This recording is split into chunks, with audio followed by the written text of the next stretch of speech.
گھبراہٹ تو نہیں ہو رہی؟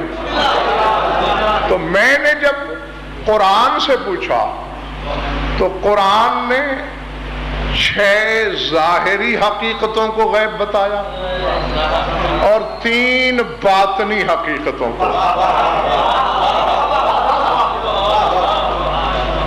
وہ 6 حقیقتیں میں آپ کی خدمت میں عرض کرنا چاہ رہا ہوں قرآن کی روشنی میں، اگر میرے سامعین کی طبیعت چاہ رہی ہے تو.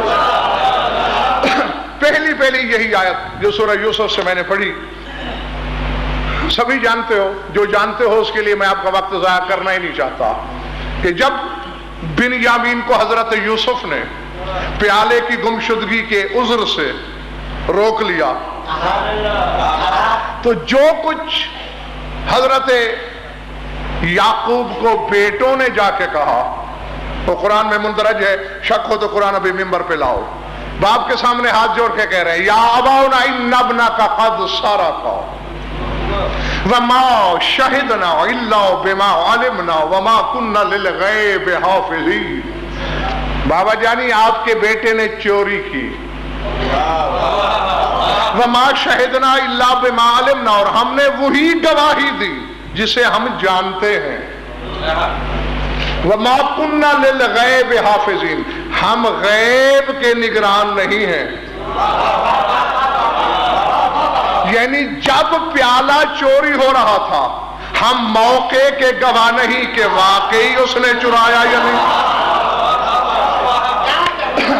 تو مجھے نہیں خبر کہ کسی کے سر سے گزرا ہے یا کسی کے سینے دل میں اترا.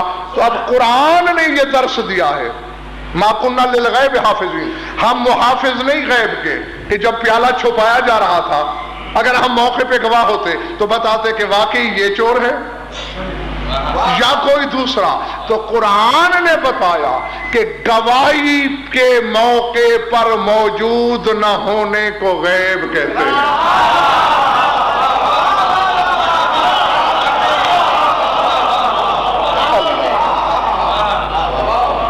اللہ اکبر. اور یہی وجہ تھی، چونکہ وہ موقع کے گواہ نہیں تھے تو حجت خدا نے ان کی گواہی رد کر دی یہ کہہ کر کہ بل سولت لکم انفسکم فصبر جمیل، تمہارے نفس نے ایک بات گھڑ لی ہے، میرا بیٹا چور نہیں.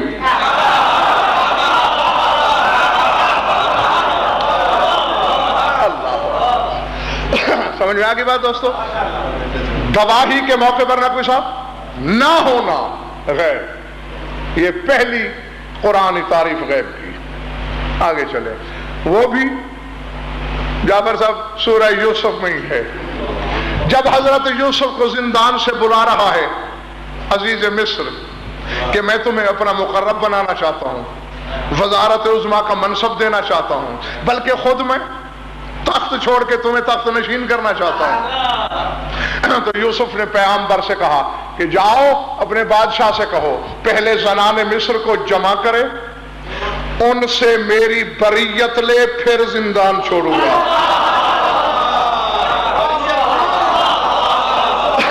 کیونکہ جب تک الزام لگانے والیاں بھی میری عصمت کی گواہی نہیں دے دیتی، منصب سنبھالنا میرے منصب کی توہین ہے.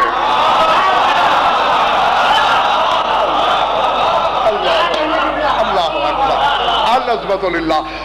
ہاں، تو اس وقت کے لیے جب وہ بریت ہو چکی حضرت یوسف کی تو جو کچھ یوسف نے کہا کہ اے بادشاہ میں نے یہ سارا کچھ اس لیے کیا، تمہیں پریشان کرنا مقصود نہیں تھا، تمہیں تھکانا مطلوب نہیں تھا. یہ کیا کیوں؟ لے یعلم انی لم اخنہ بالغیب، تاکہ زلیخا کا شوہر یہ جان لے کہ میں نے غیب میں اس کی خیانت نہیں کی.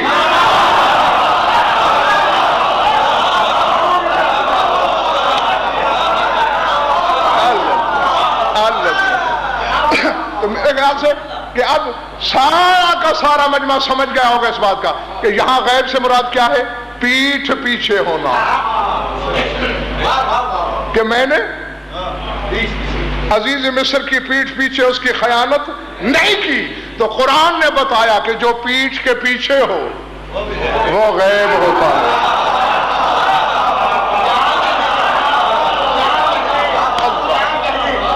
اللہ اکبر.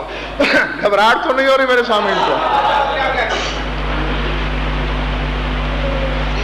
عالم الغیب والشہادہ، تیسری تعریف، وہو العلیم الخبیر وہو الحکیم الخبیر وہو العزیز الحکیم۔ یہ سورہ آل عمران میں، سورہ توبہ میں، سورہ مومنون میں، سورہ زمر میں، سورہ جمعہ میں، مختلف مقامات پر عالم الغیب والشہادہ اللہ نے اپنے آپ کو کہا ہے کہ میں غیب کا بھی عالم ہوں، شہادہ کا بھی عالم ہوں، یعنی جو نظر آتا ہے اسے بھی جانتا ہوں، جو دکھائی نہیں دیتا اس کا بھی عالم ہوں۔ تو تیسری تعریف لاہور والو، جو نظر نہ آئے وہ بھی غیب۔